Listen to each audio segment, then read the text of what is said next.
बिस्मिल्लाहिर्रहमानिर्रहीम। अस्सलामुअलैकुम। कैसे हैं आप सब? आई होप कि आप सब खैरियत से होंगे। मिक्सचर ऑफ व्लॉग में आप सबको वेलकम करती हूँ। आज मैं आपके साथ इंतहाई क्रिस्पी ज़बरदस्त पकोड़ा रेसिपी शेयर करूँगी। पकोड़े तो हर घर में ही खाए जाते हैं, हर किसी के मन पसंद हैं।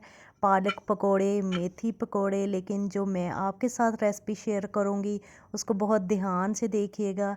थोड़े थोड़े से छोटे छोटे से टिप्स हैं जिनसे आपके पकोड़े बहुत ही क्रिस्पी और लाजवाब बनकर तैयार होंगे। क्या आप अपने आप को खाने से रोक नहीं पाएंगे? तो इसका भी आसान सा हल है। जितने मर्ज़ी पकोड़े खाएं, ना ही आपको तज़ाबियत महसूस होगी और ना ही भारापन महसूस होगा।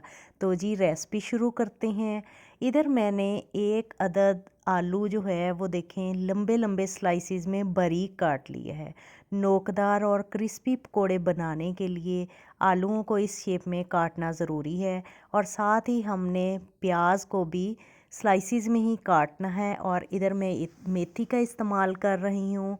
आपने पालक और मेथी दोनों का भी इस्तेमाल कर सकती हैं, लेकिन मैं सिर्फ मेथी का ही इस्तेमाल करके पकोड़े बनाऊंगी। 4-5 सब्ज़ मिर्चें वो हमने शामिल कर देनी है। और इधर मैंने हाफ़ टेबल स्पून अनारदाना पाउडर शामिल किया है।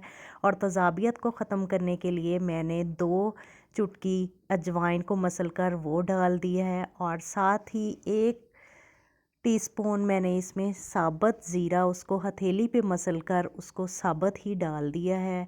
और कुछ चिली फ्लेक्स हम डालेंगे। आप हस्बे ज़रूरत, हस्बे ज़ायका अपनी नमक मिर्च का इस्तेमाल कर सकते हैं।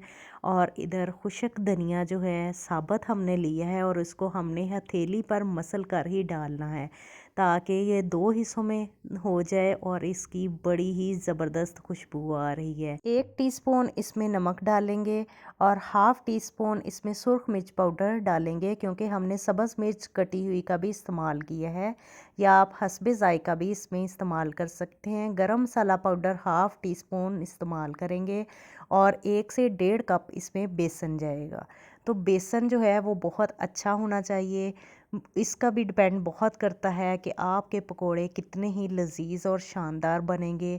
अगर तो चक्की का बेसन फ्रेश बना हुआ होगा तो इससे पकोड़े हमारे बहुत ही खुशबूदार और लाजवाब बनेंगे। इन सबको आधा कप पानी डालकर अच्छे तरीके से मिक्स कर लेना है।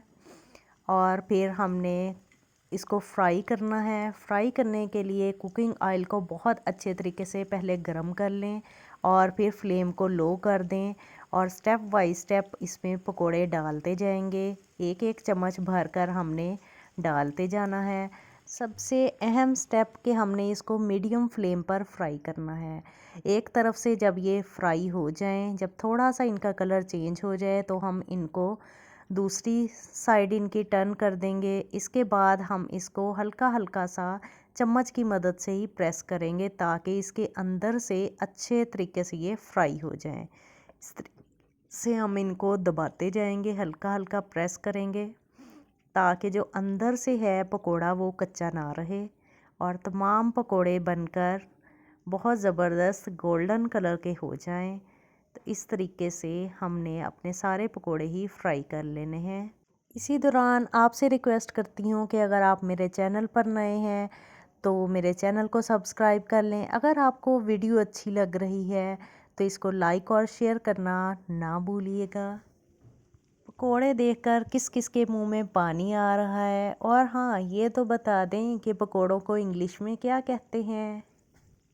तो जी बातों बातों में ही हमारे पकोड़े ज़बरदस्त से बनकर तैयार हो गए हैं, और ये दोनों साइडों से बहुत अच्छे तरीके से फ्राई हो चुके हैं। देखें इसका कितना ज़बरदस्त सा कलर आया है। अभी मैं आपको एक पकोड़ा ऊपर को करके दिखाती हूँ। देखिए ज़बरदस्त खुशबू के साथ ज़बरदस्त पकोड़े हमारे बनकर तैयार हुए हैं। आप इस रेसिपी को ज़रूर फॉलो कीजिएगा।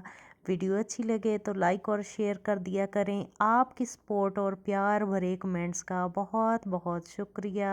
एकदम क्रिस्पी और नोकदार पकोड़े आपके सामने हाज़िर हैं, तो जी इंजॉय करें। इस रेसिपी को फॉलो करते हुए आप ज़बरदस्त से पकोड़े बना सकते हैं और इनको भरपूर इंजॉय कर सकते हैं। तो जी कैसी लगी आपको हमारी आज की रेसिपी, कमेंट में ज़रूर बताइएगा। रेसिपी को फॉलो कीजिएगा और फिर दुआओं में याद रखिएगा। मिलते हैं अपनी नेक्स्ट ऐसी ही आसान सी रेसिपी के साथ। तब तक रखिए अपना बहुत ख्याल, दुआओं में रखिए मुझे याद। मिलते हैं अपनी नेक्स्ट रेसिपी में। अल्लाह हाफिज़।